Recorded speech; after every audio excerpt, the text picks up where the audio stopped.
বানাতে পারেন তারা কাছের হলো। আর যারা ভারতবর্ষের নাগরিক, যারা ভারতবর্ষের জন্য করণদিঘির যিনি গর্ব ছিলেন, করণদিঘির ঐতিহ্য আমাদের, করণদিঘিতে আমাদের বহিরাগতদের কোনো স্থান নেই। উনারা আজকে বলছেন পশ্চিমবাংলায় বাংলা নিজের মেয়েকে চায়, এবার বাংলা নিজের মেয়েকে চায় না। এবার বাংলা শ্যামাপ্রসাদ মুখার্জির আদর্শে, মোদীজির নেতৃত্বে, অমিত শাহের নেতৃত্বে সোনার বাংলা করতে চায়। এবার গৌতম পালকে করণদিঘির মানুষ চায় না। গৌতম পালকে করণদিঘির হিন্দু মুসলিম উৎখাত করে ফেলে দেবে। আপনাদের কাছে এই আশা। সেই করণদিঘির দস্যু করণদিঘিতে লুটরাজ চালাতে এসেছে, করণদিঘির ঐতিহ্যকে লুটরাজ চালাতে এসেছে। সেই দস্যুকে প্রত্যাহার করার জন্য, সেই দস্যুকে দমন করার জন্য আমাদের পাশে হাজির হয়েছেন উত্তর দিনাজপুর জেলার প্রাক্তন যিনি চেয়ারম্যান ছিলেন তৃণমূল কংগ্রেসের অমরদাসজি। উনার হাত ধরে আজকে গোটা উত্তর দিনাজপুর জেলায় তৃণমূল কংগ্রেসের পতন হবে, আগামীতে পতন হবে। তৃণমূল কংগ্রেসের প্রতিটা সিটে আমরা বিজেপিতে জয়লাভ করব। আপনারা কিছুদিন মিডিয়ায় দেখেছিলেন কানাইয়ালাল আগরওয়াল বলেছেন 2 তারিখের পরে আমি বিজেপিতে যাব। এই কথার অর্থ কি? আগামীতে বিজেপি সরকার আসছে। উত্তর দিনাজপুর জেলার তৃণমূল কংগ্রেসের সুনামধন্য মন্ত্রী গোলাম রব্বানী, উনার ভাই আজকে বিজেপির প্রার্থী। আজকে করণদিঘির মুসলিম ভাইদের উদ্দেশ্যে বলতে চাই, আপনারা বিজেপি করতে দ্বিধাবোধ করছেন কেন? আপনাদের জাতপাতের দোহাই দিয়ে তৃণমূলে ভোটটা দেওয়া হচ্ছে। আপনারা আঙুল তুলে জবাব দিন। আজকে যদি রব্বানীর ভাই যদি বিজেপিতে দাঁড়াতে পারে, সেখানে যদি বিজেপি সাম্প্রদায়িক দল না হয়, করণদিঘিতে কেন সাম্প্রদায়িক দল হবে? অতএব আমরা করণদিঘিতে হিন্দু মুসলমান মিলে করণদিঘিতে ভূমিপুত্রের আদর্শকে প্রতিষ্ঠা করবার জন্য, করণদিঘিতে ভূমিপুত্রকেই আমরা এমএলএ হিসেবে দেখতে চাই। সেই আন্দোলনের জন্য আগামী 22 তারিখে খুব সকাল সকাল গিয়ে আমাদের এই পদ্ম সাপ চিহ্নে আপনারা ভোট দিয়ে জয়যুক্ত করবেন, এই আশা রেখে সবাইকে নমস্কার জানাচ্ছি। ভারত মাতা কি জয়। সহানুভূতি আদায় করবেন। নন্দীগ্রামে ব্যান্ডেজ বাঁধা পা নিয়ে 1 মাস নাটক করলেন, কোনো ফল ফলল না। নন্দীগ্রামের মানুষ বিশ্বাস করেনি। নন্দীগ্রামের মানুষ শুভেন্দুদাকে বিশ্বাস করেছে। নন্দীগ্রামের মানুষ বলেছে এবার ভারতীয় জনতা পার্টির নেতৃত্বে, মোদীজির নেতৃত্বে পশ্চিম বাংলা সোনার বাংলা হবে। পশ্চিম বাংলার মানুষ বলেছে যে ওই বাড়িতে বাড়িতে একটা লিফলেট পাঠাচ্ছে, কাগজ পাঠাচ্ছে। দিদিমণি 12 মাস বলে আমার সরকার দেউলিয়া, আর এখন বাড়িতে বাড়িতে কাগজ পাঠাচ্ছে জুন মাস থেকে নাকি সমস্ত মহিলাদেরকে 1000 টাকা করে দেবে। আমরা বলছি বিশ্বাস করবেন না, দিদিমণি কিচ্ছু দিতে পারবে না, আমরা দেব আপনাদেরকে। মোদিজি কথা দিয়েছে 2 তারিখে যেদিন আমরা জিতবো আর যেদিন সরকার গঠন হবে তার 1 সপ্তাহের মধ্যে সমস্ত কৃষকের খাতায়, কৃষক পরিবারের ব্যাংকের খাতায় 18,000 টাকা করে দেব। 18,000 টাকা চাই, চাই আপনাদের 18,000 টাকা করে দেব। কোন লোভে, কোন ভুলে পা মেলাবেন না। 18,000 টাকা করে দেওয়ার দায়িত্ব আমাদের, কারণ মোদিজি গোটা ভারতবর্ষকে দিয়ে ফেলেছেন। আছেন আপনাদের স্নেহধন্য প্রার্থী ভাই সুভাষ সিনহা, আছেন গতবারের প্রার্থী, এই বিধানসভায় বিজেপির হয়ে লড়াই করেছিলেন, লড়াকু প্রার্থী ছিলেন ভাই আব্দুল জলিল, আছেন বিজেপির একাধিক জেলা কর্মকর্তা, রাজ্যের কর্মকর্তা, আর আছেন আমার সামনে এবং চারদিকে আমার করণদিঘির মা বোন থেকে বয়স্ক গুরুজন থেকে যুবক ভাই সাথীরা। 11 থেকে 21 2011 তৃণমূল এসেছিল, আমি তৃণমূলে গিয়েছিলাম কংগ্রেস ছেড়ে। এবার প্রথমেই যে কথা বলে রাখি, তৃণমূলের যে অবস্থা, এই কোম্পানি এবার চলে যাবে, কারণ 21-এ আমি বিজেপিতে এসেছি, বিজেপির পদ্ম ফুল পশ্চিমবঙ্গে ফুটবে, এটা আপনারা লিখে নিতে পারবেন।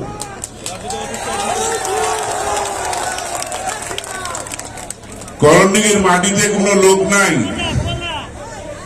গতবার মনোদেব সিনহাকে আমি টিকিট দিয়েছিলাম তৃণমূল থেকে, কারণ আমি জানি একজন বিধায়ক হতে গেলে মানুষের সুখ দুঃখে পাশে থাকতে হয়। মানুষ যাকে পাশে চায়, গ্রামে চায়, ঘরের পাশে চায়। কিন্তু এবার যেভাবে তৃণমূল তার প্রার্থী সিলেকশন করেছে, আমার একটা পুরানো ইতিহাসের কথা মনে করিয়ে দেয়। ভারতবর্ষ পরাধীন হয়েছিল ইস্ট ইন্ডিয়া কোম্পানির ব্যবসার মাধ্য দিয়ে। অনেকেই জানেন, ইতিহাস পড়েছেন, যে ভারতবর্ষে প্রথম ইস্ট ইন্ডিয়া কোম্পানি ভারতবর্ষে ব্যবসা করতে ঢুকেছিল। তারপরে ধীরে ধীরে তারা ভারতবর্ষকে পরাধীন বানালো, সমস্ত কিছু দখল করেছিল। আজকে তৃণমূল কংগ্রেসের টিকিট যেভাবে বিলি হয়েছে, পিকে কোম্পানি এবং টাকা দিয়ে যেভাবে টিকিট নিয়ে আজকে করণডিঘির মাটিতে এসে যে কোম্পানির দালালরা এখানে রাজ করতে চাচ্ছে, তাদেরকে একদম উপরে ফেলে দেন। এরা করণডিঘির স্বাধীনতাকে নষ্ট করবে, করণডিঘিকে স্বাধীনতা থাকতে দেবে না।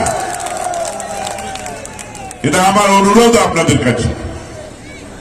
জাত ধর্ম নয়, আমরা সকলেই মানুষ। অনেক মন্ত্রী আছে বিজেপি, সংখ্যালঘু ভাইয়েরা, অনেক এমএলএ আছে বিজেপি, অনেক এবারও নতুন অনেক প্রার্থী দাঁড়িয়েছে সংখ্যালঘু ভাইয়েরা। সুরসুরি দিয়ে ভোট নিবে, এলাকায় কিছু করবে না। আমার আগেই অসিত ভাই বক্তব্যে বলছিল, আমার কাছেও কানে গেছে, মিল মালিক থেকে ডিলার, ধানের মিল মালিক থেকে এমআর ডিলার কেউ বাদ যায়নি।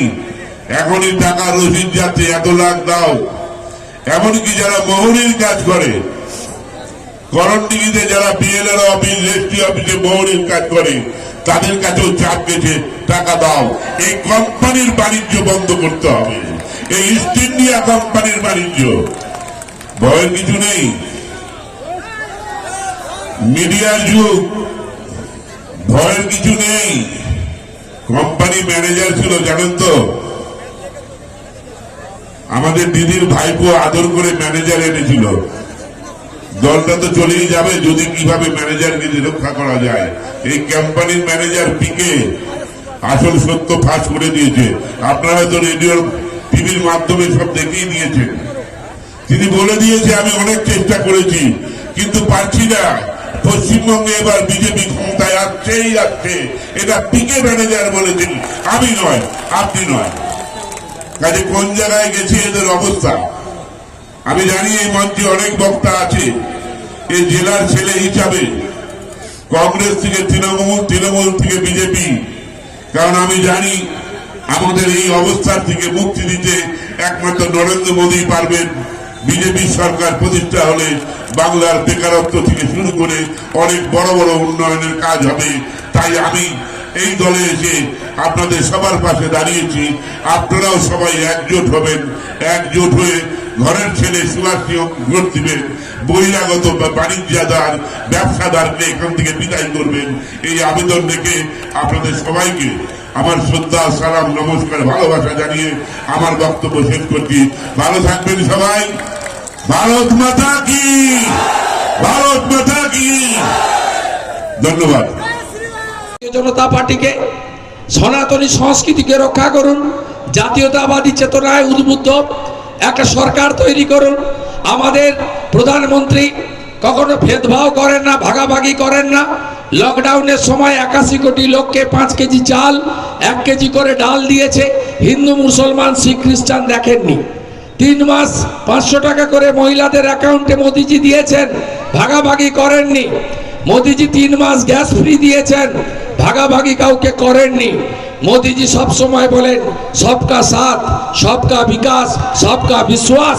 এটাই হচ্ছে ভারতীয় জনতা পার্টির একমাত্র নীতি। আমি আশা করব 15,000 ভোটে এগিয়ে থাকা এই কেন্দ্রে আপনারা 30,000 ভোটে সুভাষচন্দ্র সিংহকে জিতাবেন। আর এখানে তৃণমূল একটা পচা মালকে প্রার্থী করেছে। এই পচা মালটা ওই তোলাবাজ ভাইপোর এজেন্ট হিসেবে উত্তর দিনাজপুরে গত কয়েক বছরে চাকরি দেওয়ার নাম করে পুলিশের দালালি করে কন্ট্রাক্টরের কাছ থেকে কমিশন নিয়ে গোটা জেলা জুড়ে কাটমানির রাজত্ব চালু করেছে এই তোলাবাজ। এই তোলাবাজ প্রচুর টাকা ছড়াবে, টাকাগুলো নিয়ে নেবেন, টাকা নিয়ে নিতে হবে। চুরির টাকা মালগুলো বেরিয়ে যাক, 2 তারিখের পরে তো জেলে যাবে। বহু লোকের কাছ থেকে চাকরি দেওয়ার নাম করে টাকা নিয়ে রেখেছে, এই মালগুলো বের করে নেন, মালগুলো সব বাইরে বেরিয়ে যাক, কিন্তু ভোটটা দেওয়া যাবে না। আর এ কোনোদিন ভোটে যেতে না। ও স্ত্রী দাঁড়িয়েছিল জেলা পরিষদে হেমতাবাদে, কি করেছে জিজ্ঞেস করবেন। লুটপাট চুরি বোমাবাজি করে ভোট করে। তবে এবারে মাননীয় তোলাবাজের সাথী, তোলাবাজের ভাই, এখানকার ছোট তোলাবাজ শুনে রাখুন, দিদির পুলিশরা ভোটে থাকবে না, দাদার পুলিশরা থাকবে। আর দাদার পুলিশরা কেমন তো কাল কোচবিহারে দেখেছেন, দাদার পুলিশরা কেমন কালকে কোচবিহারে দেখেছেন। অতএব বন্দুক ধরে টানাটানি করলে, কেউ যদি কাউকে ইট ছোড়ে, নিশ্চয় রসগোল্লা দিয়ে তার উত্তর দেওয়া হয় না। অতএব নিশ্চিন্ত থাকবেন, নিজের ভোট নিজে দেবেন, গণতন্ত্রের উৎসবে সামিল হবেন, নির্বাচন কমিশনের বিধি মেনে ভোট দেবেন এবং আপনারা সবাই মিলে সুভাষচন্দ্র সিংহকে 3 নম্বর বোতাম টিপে ভোট দিয়ে মোদিজির যে স্বপ্ন, সেই স্বপ্ন পূরণ করবেন। জয় জয় শ্রীরাম, জয় জয় শ্রীরাম, জয় জয় শ্রীরাম। হরে কৃষ্ণ হরে হরে, কৃষ্ণ কৃষ্ণ হরে হরে। ভারত মাতা কি, ভারত মাতা কি। সোনার বাংলা গড়বে কে, সোনার বাংলা গড়বে কে, আসল পরিবর্তন আনবে কে, ডবল ইঞ্জিন সরকার গড়বে কে, দেশপ্রেমিক সরকার গড়বে কে, জাতীয়তাবাদী সরকার গড়বে কে। তাই তো বলি এইবার দরকার মহাশয়কে বরণ করে নেওয়ার জন্য।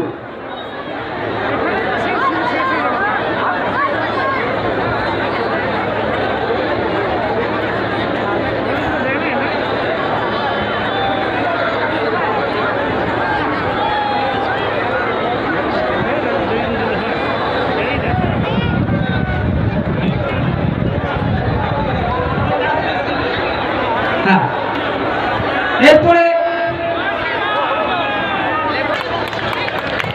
জেলা সভাপতি বিশ্বজিৎ লাহিড়ী মহাশয়কে বরণ করে নেবেন।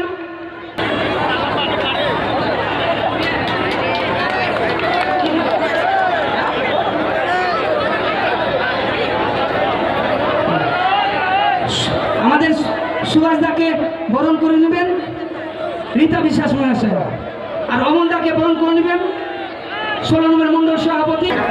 বন্ধুগণ, যাদের অপেক্ষায় আমরা 4-5 ঘন্টা ধৈর্য সহকারে বসে রয়েছি, উপস্থিত আমাদের মধ্যে আজকে মূল যে আকর্ষণ, পশ্চিমবাংলার রাজনীতিতে এখন দিদির ঘুম ছটানো নেতা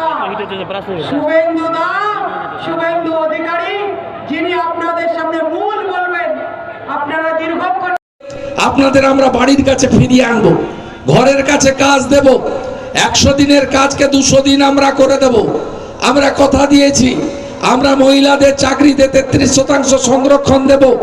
আমরা কন্যাশ্রীর মতো 500-700 টাকা নয়, বালিকা শিক্ষা, ছাত্রী শিক্ষার সমূহ দায়িত্ব আমরা নেব এবং আমরা 18 বছর পূর্ণ হলে 2 লক্ষ টাকা করে ছাত্রী শিক্ষার জন্য অর্থ দেব।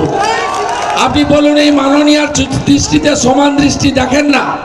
ইনি সংখ্যালঘুদের কোনো উপকার করেননি, অন্যদিকে ক্ষতি করছেন। 60,000 ইমাম সাহেবকে 2,500 টাকা করে ভাতা দেন, আমাদের আপত্তি নেই। 2,500 কেন, আরো 2,000 দেন, আপনার ব্যাপার, সরকারের ব্যাপার। কিন্তু আপনি পুরোহিতদের বঞ্চিত করছেন কেন? গোসাইদের বঞ্চিত করছেন কেন? আজকে 5 লক্ষ পণ্ডিত আছে, পুরোহিত আছে বাংলাতে। মাননীয়া মাত্র 8,000 পুরোহিতকে ভোটের আগে 1,000 টাকা করে দিচ্ছেন কেন? যদি 60,000 ইমামের সকলে পেতে পারে, তাহলে 5 লক্ষ পণ্ডিতের, পুরোহিতের, গোসাই সবাইকে দিতে হবে। এটা মুখ্যমন্ত্রী দ্বিচারিতা ছাড়া অন্য কিছু নয়। আমরা বিজেপি সংকল্প পত্রে বলেছি, বার্ধক্য ভাতা, বিধবা ভাতা, প্রতিবন্ধী ভাতা 1,000-এর বদলে 3,000 টাকা করে আপনারা পাবেন। আমরা বলেছি প্রকৃত প্রাপকরা পাবেন, বঞ্চিত আমরা কাউকে করব না। আমরা বলেছি সমস্ত পুরোহিতদের, গোসাইদের, পণ্ডিতদেরকে আমরা মাসে 3,000 টাকা করে ভাতা আগামী বিজেপি সরকার দেবে। আজকে জলপাইগুড়ির নাগরাকাটাতে মাননীয়া বলছেন যে কন্যাশ্রী বন্ধ হয়ে যাবে, সাইকেল বন্ধ হয়ে যাবে, রেশন নাকি বন্ধ হয়ে যাবে। তিনি চাকরি দিতে পারেননি, মিথ্যা কথা বলে বেড়াচ্ছেন। বলছেন বাড়ি বাড়ি গিয়ে আমি রেশন পৌঁছে দেব। কে পৌঁছে দিবে? কার বাড়িতে কে দেবে? এসব মিথ্যে কথা। আর এই 2 টাকা কেজি চাল মাননীয়া পিসিমণির কর্মসূচি নয়, এটা ভারত সরকারের খাদ্য নিরাপত্তার কর্মসূচি। 32 টাকা করে চাল Food Corporation of India rice mill থেকে কেনে, এর 29 টাকা দেয় দিল্লি, 1 টাকা দেয় রাজ্য, আর 2 টাকা দেন আপনি। আমরা বিজেপি বলেছি 2 টাকা কেজি চাল চালু রেখে জুন মাস থেকেই আপনারা পাবেন। মে মাসে বিজেপির সরকার হবে, 1 টাকা কেজি দরে গম দেব, 3 টাকা কেজি দরে লবণ দেব, 5 টাকা কেজি দরে চিনি দেব, 30 টাকা কেজি দরে ডাল দেব। এটা ভারতীয় জনতা পার্টির সংকল্প পত্রে আছে। 22 সালের মধ্যে সকলকে প্রধানমন্ত্রী আবাস যোজনা দেবে কে? পরিযায়ী শ্রমিকদের বাড়িতে ফিরিয়ে এনে হাতের কাজ দেবে কে? তাই তো বলি এইবার দরকার অযোধ্যায় রাম মন্দির গড়ল কে? অযোধ্যায় রাম মন্দির গড়ল কে? 370 বাতিল করল কে? 3 তালাক বাতিল করল কে?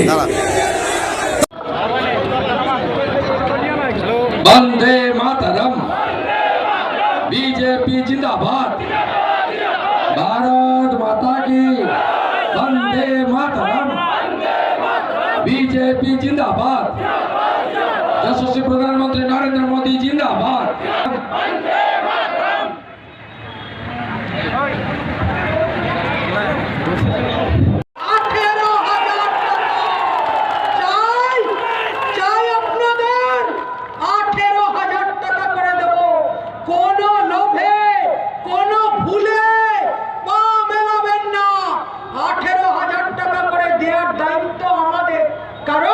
মোদিজি গোটা ভারতবর্ষকে দিয়ে ফেলেছেন, শুধু আপনারা বাকি আছেন। আপনাদের বাকি টাকাটা ফেরত দেওয়ার দায়িত্ব আমাদের। দিদিমণি, প্রধানমন্ত্রীর কিষাণ কল্যাণ যোজনার টাকা যেটা আটকে রেখেছে, সেই 3 বছরের টাকা আপনাদেরকে আমরা 1 সপ্তাহে দেব, 18,000 টাকা করে দেব। আর তার সঙ্গে সঙ্গে নীল সাদা স্বাস্থ্যসাথী কার্ড নয়, যে কার্ডে দিদিমণির কোনো হসপিটালে, বাইরে গেলে কোনো হসপিটালে কেউ নেয় না। স্বাস্থ্যসাথীর কার্ড চলে, স্বাস্থ্যসাথীর কার্ড চলে, নীল সাদা কার্ডে চিকিৎসা হয়। দিদির পশ্চিমবাংলার নার্সিং হোম নীল চাই না, আপনাদের চাই কিনা? দিদির যে কন্যাশ্রী, রূপশ্রী, সবুজ সাথী, সব শ্রী শ্রীর গল্প, মিথ্যাশ্রীর গল্প সব শেষ করে পাশ করবে। 25,000 নয়, একসঙ্গে 2 লাখ টাকা করে দেব। আজকে আপনি বলুন, পশ্চিমবঙ্গে 3 কোটি মানুষের চিটফান্ডে টাকা গেছে এই চিটিংবাজ সরকার। 2 কোটি বেকার পশ্চিমবঙ্গে। 2014 সাল থেকে স্কুল সার্ভিস কমিশনের পরীক্ষায় মাননীয়া করার না, 8.5 লক্ষ বিএড পাস করা ছেলে মেয়ে তারা রাস্তায় রাস্তায় ঘুরে বেড়াচ্ছে, তারা চাকরি পায় না। আর মাননীয়া কি করেছেন? আমি ক্যাবিনেটে ছিলাম, 5.5 লক্ষ পার্মানেন্ট পোস্ট অ্যাবলিশ করে দিয়েছেন, অবলুপ্ত করে দিয়েছেন বেকার যুবক যুবতীর সর্বনাশ করে। আর তার পরিবর্তে কি চাকরি দেয় জানেন? 1,500 টাকার প্রাণী মিত্র, 2,000 টাকার আশা কর্মী, আর 8,000 টাকার সিভিক ভলেন্টিয়ার। সেটাই হচ্ছে মাননীয়ার চাকরি। এই টাকায় না চলে সংসার। আর এই সিভিক ভলেন্টিয়ার্সের ছেলেগুলো ভালো মেয়েও পায় না। কে কার বাবা মা তার মেয়েকে 8,000 টাকা বেতনের ছেলেকে চাকরি দিয়ে দেবে বলুন আপনারা? এই পশ্চিমবাংলার অবস্থা করেছে। শিল্প নেই, কলকারখানা নেই। গোটা ভারতে 10 কোটি কৃষক PM কিষাণ পেয়ে গেল। 3 বছরে 18,000 টাকা করে, 6,000 টাকা করে, 18,000 টাকা। আমাদের রাজ্যে এই অহংকারী মুখ্যমন্ত্রী চালু করতে দিলেন না। 10 কোটি 74 লক্ষ লোক আয়ুষ্মান ভারতে 5 লক্ষ টাকা পর্যন্ত চিকিৎসা পেয়ে গেলেন। আমাদের এই অহংকারী মুখ্যমন্ত্রী চালু করতে দিলেন না। এই সরকারকে রাখা উচিত না পাঠিয়ে দেওয়া উচিত? এই সরকারকে পাঠিয়ে দেওয়া উচিত টাটা বাই বাই করে। আমাদেরকে বাংলাদেশ বানাতে চায় এই সরকার। আপনারা বলুন, দুর্গাপূজার বিসর্জন বন্ধ করেছিলেন কোন মুখ্যমন্ত্রী 1 বছর? উলবেড়িয়া স্কুলে সরস্বতী পূজা বন্ধ করেছিলেন কোন মুখ্যমন্ত্রী? তাহলে একে রাখা উচিত না বাই বাই? 9.5 বছর পরে এখন সব হিন্দুদের মন্ত্র ভুল পড়ছে। এই মারা বলুন তো, প্রচুর মহিলা এই সভাতে। ভগবান নারায়ণ বিষ্ণু তিনি দেব না দেবী? তা সব সবাই মাননীয়া বলছেন কেন বিষ্ণু মাতা? সরস্বতী পুজোর মন্ত্র কে বলতে বলেছে? কে মাথার দিব্যি দিয়েছে মাননীয়াকে? সরস্বতী পুজোর মন্ত্র ভুল বলছেন, ভুল চণ্ডী পাঠ করছেন। আপনার পদবি যদি ব্যানার্জি হয়, আপনাকে তো হিন্দু সাজতে হচ্ছে কেন? আপনি দেখবেন ভারতীয় জনতা পার্টির কোনো সভাতে আমরা কোনো সাধু সন্ত পীর পয়গম্বরকে নিয়ে সভা করি না। কিন্তু আপনি দেখুন তৃণমূল কংগ্রেসের হয়ে কারা প্রচার করছে? তোয়া সিদ্দিকির মতো লোকেরা, পীর সাহেবরা প্রচার করছে। আবার বামফ্রন্টের হয়ে কে প্রচার করছে? আব্বাস সিদ্দিকির মতো পীর সাহেবরা প্রচার করছে। আরে নির্বাচন তো হবে, উন্নয়নকে সামনে রেখে মোদিজি সভাগুলোতে কি বলছেন? বলছেন দিদি ও দিদি তুমি বলছো খেলা হবে, আমি বলছি বিকাশ হবে। আমি বলছি খেলা খতম, বিকাশ শুরু। বিকাশ মানে উন্নয়ন শুরু। মোদিজি সব সময় উন্নয়নের উপর জোর দিচ্ছেন। বলছেন পশ্চিমবাংলায় 10 বছরে নতুন কোনো এয়ারপোর্ট, নতুন কোনো সিপোর্ট, নতুন কোনো রেলের প্রজেক্ট কিছু এই মাননীয় দাম্ভিক অহংকারী মুখ্যমন্ত্রী করতে দেননি। পশ্চিমবাংলায় কোনো বিনিয়োগ আসেনি। আজকে আপনারা বলুন 2011 সালে 1 কোটি বেকার ছিল, আজকে 2 কোটি বেকার মাননীয়ার আমলে তৈরি হয়েছে। আজকে বলুন 2011 সালে 5 লক্ষ পরিযায়ী শ্রমিক ছিল।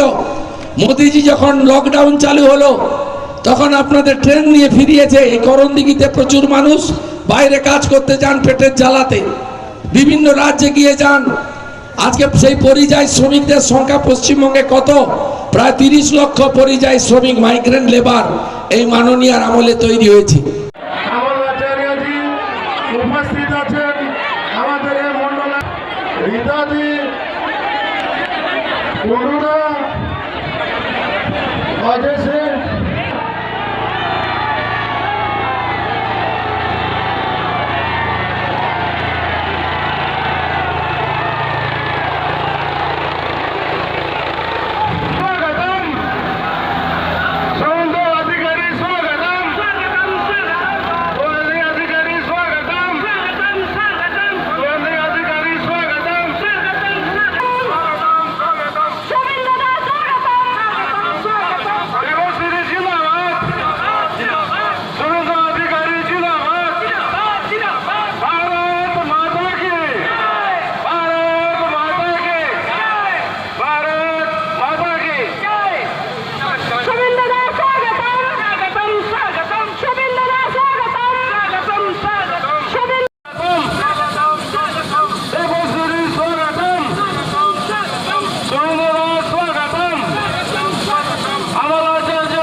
সিন্ডিকেটের সরকার, লকডাউনের চালচোর সরকার। তাই তো বলি এইবার দরকার। সোনার বাংলা গড়বে কে? 1 টাকা কেজি দরে গম দেবে কে? 3 টাকা কেজি দরে লবণ দেবে কে? 5 টাকা কেজি দরে চিনি দেবে কে? 30 টাকা কেজি করে ডাল দেবে কে? পুরোহিতদের 3000 টাকা ভাতা দেবে কে? বার্ধক্য বিধবা প্রতিবন্ধী ভাতা 3000 টাকা করবে কে? 100 দিনের কাজ বিজয় সমাবেশে দেখা হবে। সেদিন 2টো করে লাড্ডু দেবো। এক হাতে মোদিজির দিল্লির লাড্ডু, এক হাতে রাজ্যের সোনার বাংলার লাড্ডু। আরো থাকবেন। বন্দে মাতরম।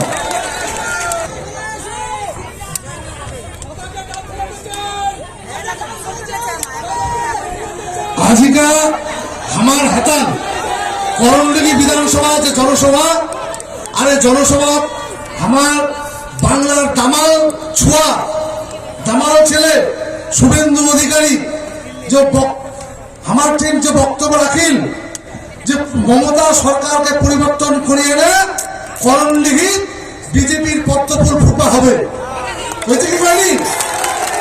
তার জন্য আমার করণদিঘিবাসীর তরফ থেকে আর শুভেন্দু দাদা সবাই মিলে ধন্যবাদ দেওয়া হবে। হাততালি দিয়ে ধন্যবাদ দিদি, আমার দিদি হাততালি দিয়ে ধন্যবাদ দেওয়া হবে।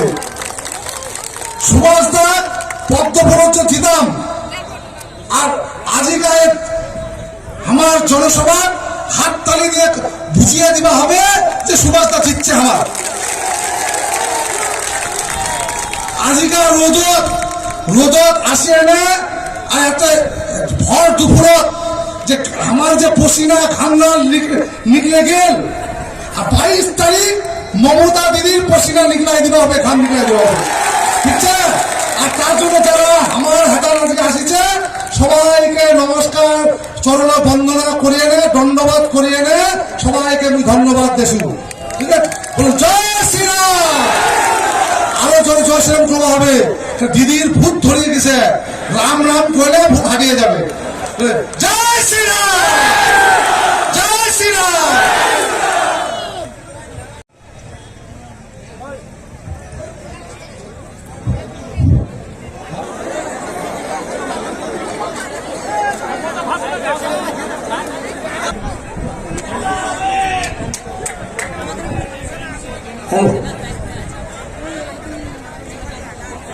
ভলেন্টিয়ার্সদের উদ্দেশ্যে বলছি, আপনারা নিজের দায়িত্ব নিজের মনে করে করবেন, এলোমেলো করবেন না।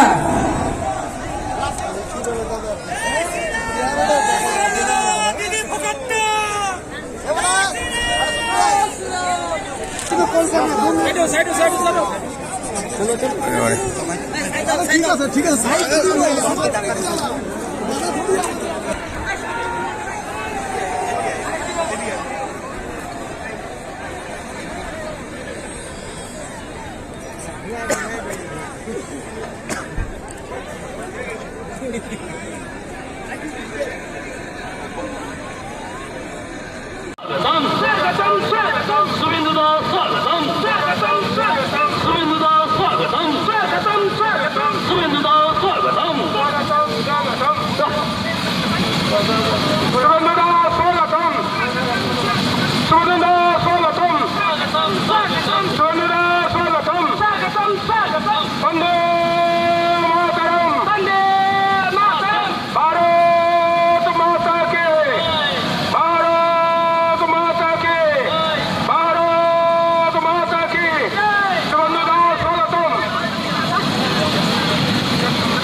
আমাদের এই টাকাটা খেয়ে নেবে, কাকে রাখবেন? বিজেপি কে রাখুন, সুভাষ দাকে রাখুন। কোন গুন্ডা মস্তানকে এখানে মস্তানি করার সুযোগ দেবেন না। এখানকার মানুষকে জীবনকে অস্থির করে তুলবেন না। করণদিঘির মানুষ শান্তিপ্রিয় মানুষ। করণদিঘির মানুষের সামনে কোন গুন্ডা মস্তানি করে মানুষের জীবনকে ব্যতিব্যস্ত হতে দেবেন না। সবাই মিলে সেই জন্য 22 তারিখ সকাল সকাল ভোট কেন্দ্রে চলুন, সকাল সকাল ভোট দিন, পদ্মফুলে ভোট দিন। কত নম্বরে? 3 নম্বরে, 1 2 3, 3 নম্বরে বোতাম, 3 নম্বরে বোতাম টিপে সুভাষ দাকে বিপুল ভোটে জয়ী